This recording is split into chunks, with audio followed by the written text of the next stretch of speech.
Assalamualaikum warahmatullahi wabarakatuh. Perkenalkan, nama saya Dava Oktayoga, NIM 1913420, jurusan Manajemen Perdagangan. Kali ini saya akan mempresentasikan laporan Monsensim simulasi bisnis. Profil perusahaan dari PT Global yang saya lakukan, sebuah perusahaan perdagangan global dan pemrosesan berbagai produk pertanian. Beberapa produk yang dihasilkan salah satunya adalah aneka jus seperti jus jeruk, jus apel, dan jus melon. Dalam aktivitas produksinya, perusahaan memproduksi sendiri jus buah tersebut dan menjualnya kepada konsumen akhir. Di samping itu, perusahaan juga membeli jus buah dari vendor lain, kemudian menjual kembali kepada konsumen akhir dengan dipandu oleh nilai-nilai yang kuat dan dibangun di atas warisan yang kaya. Perusahaan bekerja untuk mewujudkan visi tentang pentingnya pola hidup sehat, yang salah satunya dapat tercapai dengan terpenuhnya nutrisi dari minuman segar masa depan yang aman dan berkelanjutan. Pusat kegiatan perusahaan berlokasi di Kota Jakarta. Dalam menjalankan kegiatannya, perusahaan menyewa beberapa toko dan perusahaan juga menyewa lokasi contohnya di Jakarta. Untuk kegiatan bisnis perusahaan ini melakukan penjualan produksi seperti apel jus, orange jus, dan melon jus. Dalam pelaksanaan operasi, perusahaan terbagi 3 karyawan, yaitu yang pertama produksi persediaan, yang kedua manajer marketing, yang ketiga HRD keuangan, dan saya dipilih sebagai HRD keuangan. Nah,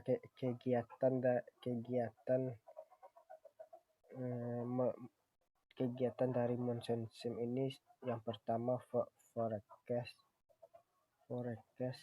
retail demand, wholesale demand, location dan warehouse, move stock,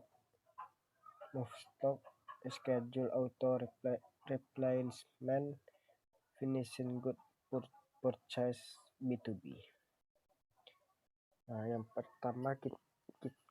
pertama yang kita lakukan di Monsensim itu yaitu membeli gudang dan menentukan lokasi. Kami membuka gudang warehouse pada tempat yang sudah ditentukan dan disepakati oleh tim kami, yakni di Jakarta. Setelah warehouse sudah dibangun, maka akan dilakukan mesin produksi dan membeli stok barang jadi ataupun barang yang untuk diproduksi. Setelah semua keperluan pada gudang terpenuhi, maka mulailah kami membuka toko retail yang berada di Jakarta. Dalam menyewa lokasi itu juga membutuhkan uang untuk menyewanya. Setiap kami bermain atau setiap kami melakukan penjualan tersebut, kami diberikan dana 3 juta dalam setiap perusahaan.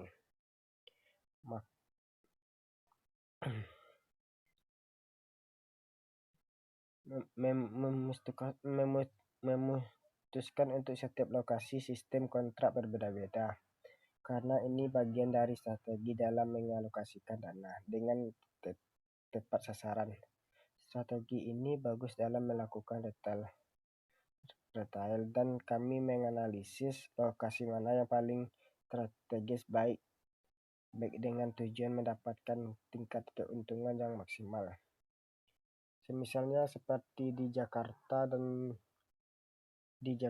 Bekasi ataupun di Indonesia atau Manila, Singapura. Dan luas yang kami beli 500 meter. Setelah toko retail terbangun, tahap selanjutnya yang kami lakukan adalah melakukan pemesanan stok dengan jumlah sedikit terlebih dahulu. Tujuannya adalah untuk mencegah terjadinya overload pada setiap toko retail yang kami lakukan ini. Strategi ini kami lakukan terus-menerus selama masa penjualan. Namun kami juga sangat menghindari kehabisan stok produk di dalam gudang tersebut. Move stock adalah bagian yang digunakan atau dipakai pada saat retail membutuhkan barang dengan waktu pengiriman yang lebih pasti dan tidak ada keterlambatan pengiriman barang sehingga ada transfer barang yang dilakukan dari warehouse ke retail.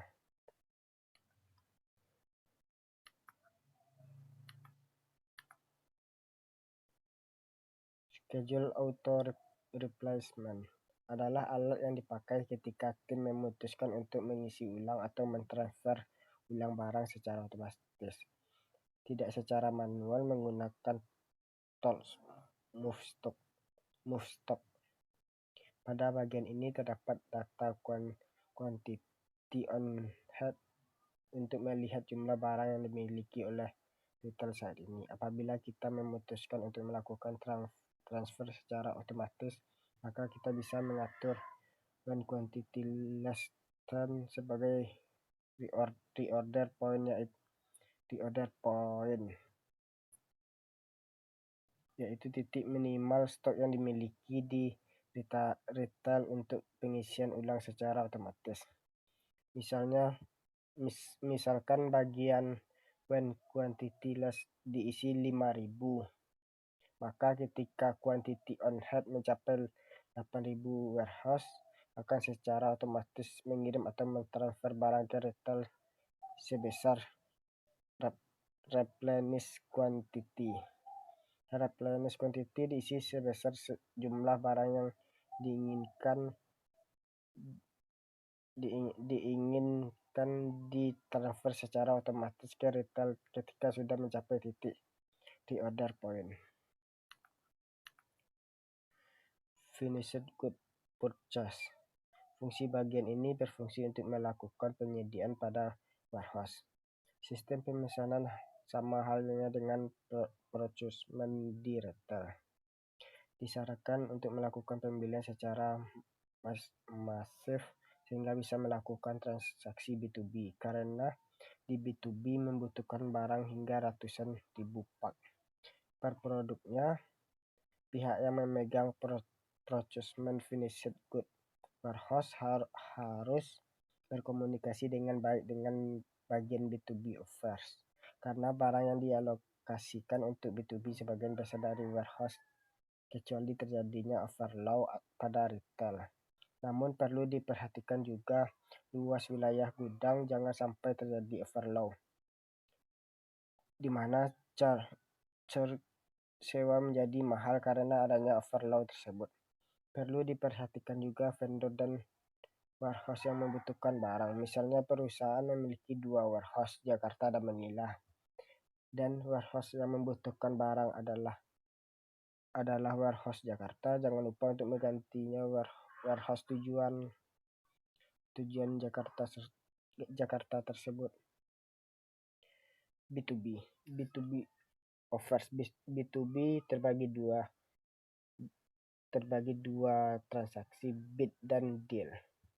Bid adalah transaksi B2B yang mengharuskan tim untuk menentukan harga serendah mungkin, namun jangan sampai average cost. Contohnya seperti ditentukan average cost oleh sistem 19 19.52. Maka kita menentukan bitnya di bawah 19.52 tersebut, seperti 19.00 atau 18.50. Dan dari bit ini kita mendapatkan profit atau keuntungan dalam melakukan transaksi. Beberapa kami juga setiap orangnya melakukan bit deal, memperhatikan jumlah produk yang dibutuhkan oleh klien. Dan kami sebagai tim harus melihat ketersediaan barang yang dimiliki apakah cukup atau tidak. Dan apabila tidak cukup dan tetap mau deal bisa, namun perlu memperhatikan net day atau hari penjualan tersebut dari penawaran tersebut, karena pemesanan barang dari vendor membutuhkan waktu pengiriman yang tidak bisa diprediksi, dan waktu pengiriman pun cukup lama, memerlukan waktu yang sangat panjang.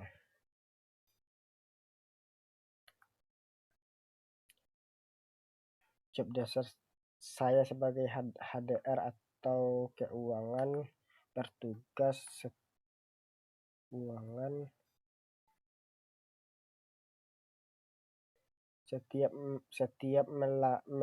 setiap saya melakukan penjualan di Monsensim itu, saya melakukan memantau grafik forecast untuk melihat apakah permintaan atas produk meningkat dan apakah luas dari warehouse dan retail sudah dimiliki cukup atau tidak untuk menghadapi peningkatan grafik forecast, dan juga melihat beberapa pengeluaran dalam pembelian warehouse dan beberapa stok barang dalam gudang. Dan saya juga melihat beberapa stok barang dalam gudang, mulai dari harga penjualan untuk setiap produk, seperti produk apel jus, orange juice, dan melon juice. Dan saya juga memantau grafik penjualan unit shop untuk mengetahui produk jus yang paling mana yang laku atau yang cepat habis stoknya di gudang, atau jus yang mana yang diminati oleh pembeli.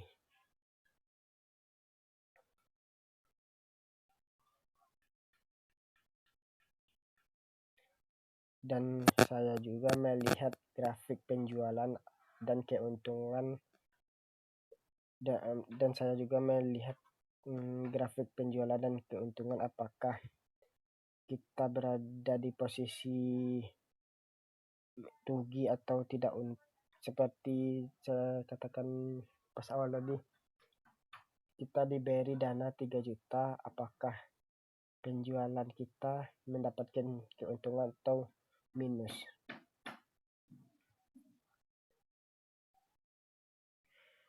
Dan di proses B2B saya melakukan transaksi bid dan deal.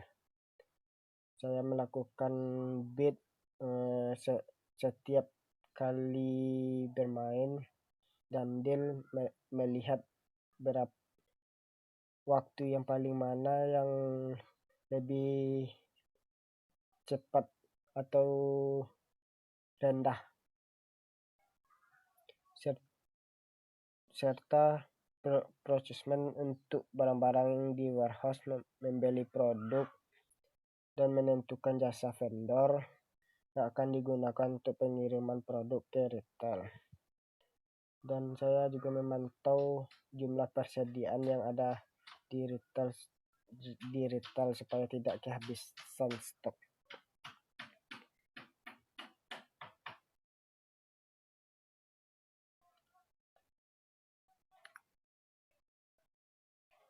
Nah, sekianlah dari presentasi saya. Assalamualaikum warahmatullahi wabarakatuh.